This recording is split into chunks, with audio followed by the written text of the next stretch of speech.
Hello, വീഡിയോയിലേക്ക് സ്വാഗതം. ഇന്ന് നമ്മുടെ വീട്ടിലെ രാവിലത്തെ കുറച്ച് കാര്യങ്ങളാണ് കേട്ടോ കാണിക്കുന്നത്. രാവിലെ ഇന്ന് നമുക്ക് ഇഡ്ഡലിയാണ് ഉണ്ടാക്കുന്നത്. അപ്പോൾ ഇഡ്ഡലി മാവ് തട്ടിലേക്ക് ഒഴിച്ച് പിന്നെ അത് അടുപ്പിൽ വെച്ച് കഴിഞ്ഞാൽ അത് അവിടെ നിന്ന് അങ്ങനെ ആയിക്കോളുമല്ലോ.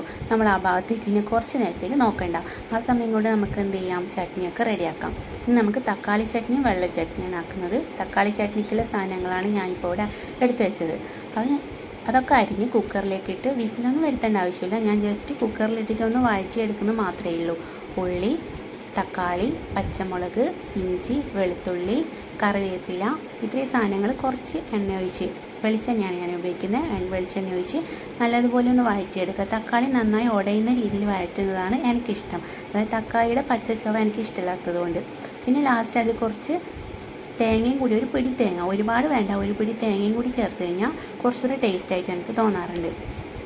അപ്പോൾ ഇത് നല്ലതുപോലെ വഴഞ്ഞ് വന്നതിന് ശേഷം ഇതിലേക്ക് ഉപ്പും മുളക് പൊടിയും കൂടി ചേർത്ത്, എൻ്റെ ഫ്രണ്ട്സൊക്കെ ചില ആൾക്കാർ ഒരു നുള്ളു പഞ്ചസാരയും കൂടി ചേർക്കാറുണ്ട്. അപ്പോൾ ചെറിയൊരു മധുരവും പുളിപ്പും എരിവും കൂടിയൊക്കെ ആകുമ്പോൾ നല്ല ടേസ്റ്റാണ്.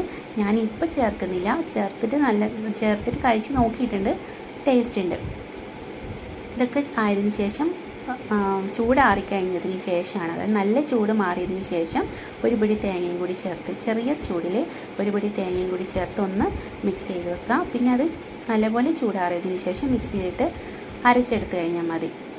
നല്ല ടേസ്റ്റുള്ള ഒരു ചട്നിയാണ്. ദോശക്കും ഇഡ്ഡലിക്കും തന്നെയാണ് ഇത് കൂടുതൽ ടേസ്റ്റ്. മറ്റുള്ള കറികൾക്കൊന്നും, മറ്റുള്ള പലഹാരങ്ങൾക്കൊന്നും വലിയ ടേസ്റ്റ് ഉണ്ടാവില്ല. പിന്നെ വെള്ള ചട്നിക്കുള്ള തേങ്ങ, പച്ചമുളക്, ഇഞ്ചി, വെളുത്തുള്ളി ഇല്ല, കറിവേപ്പില, മല്ലിയില, ഉപ്പും ചേർത്ത് നല്ലതുപോലെ അടിച്ചെടുത്ത് വെച്ചു. പിന്നെ ഇഡ്ഡലി ഒരു സെറ്റ് റെഡി ആയിട്ടുണ്ട്. നല്ല സോഫ്റ്റായിട്ട് കിട്ടിയിട്ടുണ്ട് ഇഡ്ഡലി. സാധാരണ എനിക്ക് ചില സമയത്ത് ഇഡ്ഡലി സോഫ്റ്റായിട്ടൊന്നും കിട്ടില്ല, കല്ല് പോലെയൊക്കെ ഉണ്ടാവാറുണ്ട് കേട്ടോ. ഇന്നെന്തോ ഭാഗ്യത്തിന് സോഫ്റ്റായിട്ട് കിട്ടി. പിന്നെ വെള്ള ചട്നി വറുത്തിടാൻ വേണ്ടിയിട്ടാണ് നമ്മൾ കടുക് വറുക്കാൻ വേണ്ടിയിട്ട് വെളിച്ചെണ്ണയിൽ കടുക്, പച്ചമുളക്, കറിവേപ്പിലയും കൂടിയിട്ട് ഒന്ന് മൂപ്പിച്ചതിന് ശേഷം അരച്ച് വെച്ച വെള്ള ചട്നി അതിലേക്ക് ഒഴിച്ച് ഒന്ന് മിക്സ് ചെയ്ത് കഴിഞ്ഞാൽ വെള്ള ചട്നി റെഡിയായി. അപ്പോൾ ഈ ചട്നിയൊക്കെ പെട്ടെന്ന് റെഡിയാക്കാൻ പറ്റുന്ന കാര്യമല്ലേ.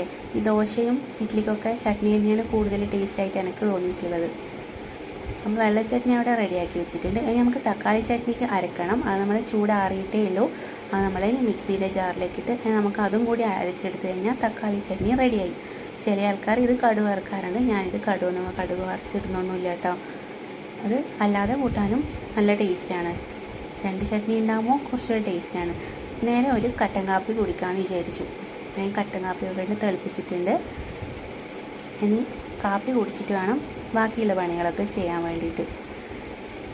ഫുഡൊക്കെ ആയി, ഇഡ്ഡലിയായി, ചട്നിയായി, തക്കാളി ചട്നിയായി.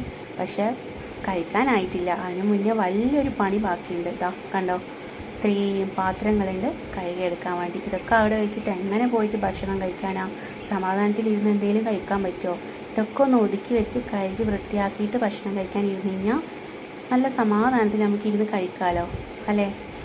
എല്ലാ വീട്ടിലും ഇതുപോലെ തന്നെയായിരിക്കും. എത്രയും പാത്രങ്ങൾ നോക്ക്. നേരെ പോയൊരു കട്ടൻ കാപ്പി കുടിക്കുക. കാപ്പി കുടിച്ചിട്ടൊരു ഉഷാറ് വന്നതിന് ശേഷം പാത്രങ്ങളൊക്കെ കഴുകാമെന്ന് വിചാരിച്ച് വേഗം പോയി കാപ്പി കുടിക്കുകയാണ്.